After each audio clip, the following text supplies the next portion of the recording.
প্রায় ১০০-র উপরে আমরা ককটেল পেয়েছি। সেখানে পেট্রোল ৫-৬ বোতল পেট্রোল আমরা পেয়েছি।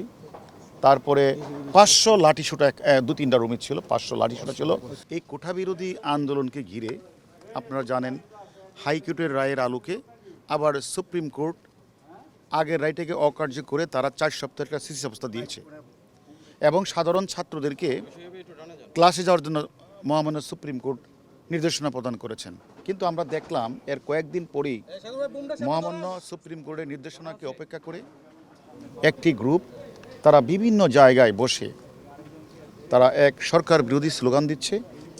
অন্যদিকে তারা গাড়িতে আগুন লাগাচ্ছে, রেল লাইনের স্লিপার তুলে ফেলছে, মেট্রো রেল বন্ধ করে দিয়েছে।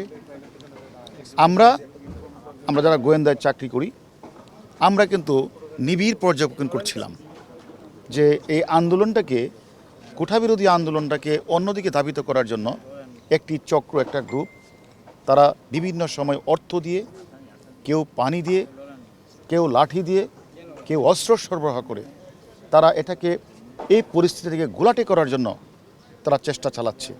যার ধারাবাহিকতা আজকেও আপনারা লক্ষ্য করেছেন প্রেস ক্লাবের সামনেও গাড়িতে আগুন লাগানো হয়েছে।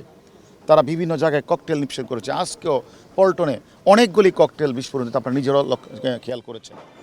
তা আমার কথা হলো এগুলি তো কোমলমতি সাধারণ ছাত্রদের কাজ না। এবং আজকে আপনারা লক্ষ্য করেছেন স্বাধীনতা বিরোধী কয়েকটি ছাত্র সংগঠন তারা আজকে বিভিন্ন জায়গাগুলিতে তারা আজকে কিন্তু মিছিল সমাবেশ করেছে।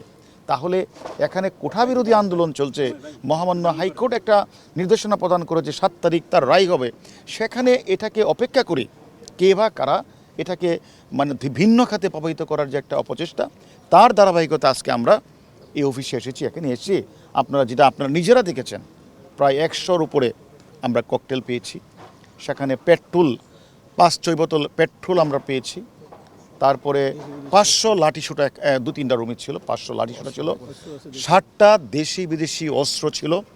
এবং আমরা মানে ছাত্রদল এবং তার অঙ্গ সংগঠনের আমরা প্রায় ৭জনকে আমরা গ্রেপ্তার করছি। এর মধ্যে একজন হলো, তারা অনেকেই দৌড়ে পালিয়ে গেছে, তার মধ্যে একজন ছাত্রদলের সাবেক সভাপতি শ্রাবণও রয়েছে।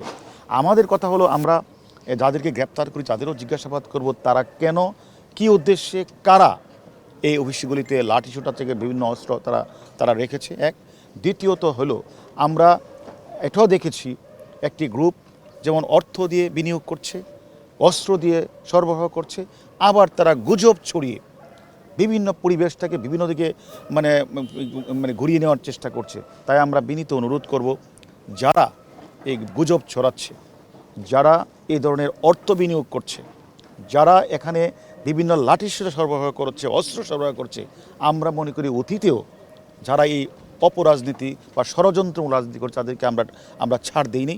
আমরা মনে করি এই আন্দোলনকে, কোঠাবিরোধী আন্দোলনকে ঘিরে যারা এই অপরাজনীতি, যারা ষড়যন্ত্রকারী, যারা এই কাজটি করেছেন, আমরা মনে করি তাদের সকলের নাম আমরা পেয়েছি, তাতে আমরা শীঘ্রই গ্রেপ্তার করব। তার মানে আপনার বক্তব্যে এটাই স্পষ্ট যে এই আন্দোলনে বিএনপি এই আন্দোলনকে ইস্যু করে বা পুঁজি করে সরকার বিরোধী আন্দোলনের দিকে যাচ্ছে। হ্যাঁ, এটা তো আপনারা লক্ষ্য করেছেন। আজকে কয়েকটি অঙ্গ সংগঠন যাদের নাম আপনারা বললেন তারা কিন্তু আজকে বিভিন্ন জায়গাগুলিতে তারা কিন্তু মিছিল মিটিং করেছে এবং প্রেস ক্লাবের সামনে আগুন লাগিয়েছে। সেটা কি কোমলমতি ছাত্র এসেছে? এখানে কিছু অপরাজনীতি করার জন্য, কিছু মানুষ যারা রাজনীতিকে ভিন্ন খাতে নেওয়ার জন্য তারা এই কোমলমতি ছাত্রদেরকে ব্যবহার করে তারা এই বাংলাদেশের বিভিন্ন স্কুল প্রতিষ্ঠানগুলিতে তারা ভাঙচুর চালাচ্ছে, অগ্নিসংযোগ করছে, রেলের স্লিপার তুলে দিচ্ছে, মেট্রো রেল বন্ধ করে দিচ্ছে। এগুলি আসলে আমাদের গোয়েন্দা তৎপরতা ছিল বলে আমরা সেই খোঁজখবরগুলি রাখছি এবং আমরা সকলের নাম্বার পেয়েছি যারা গুজব ছড়াবে, যারা অর্থ বিনিয়োগ করে যারা আন্দোলনকে ভিন্ন খাতে ধাবিত করার চেষ্টা করবে, যারা লাঠির অস্ত্র সরবরাহ করে প্রত্যেকেরই নাম্বার পেয়েছি। আমরা মনে করি আমাদের ডিবির চৌকস টিম এবং ঢাকা মেট্রোপলিটন অন্যান্য টিম তারা বিভিন্ন জায়গাগুলিতে কাজ করছে এবং আমরা মনে করি তাদের শীঘ্রই আমরা গ্রেপ্তার করব।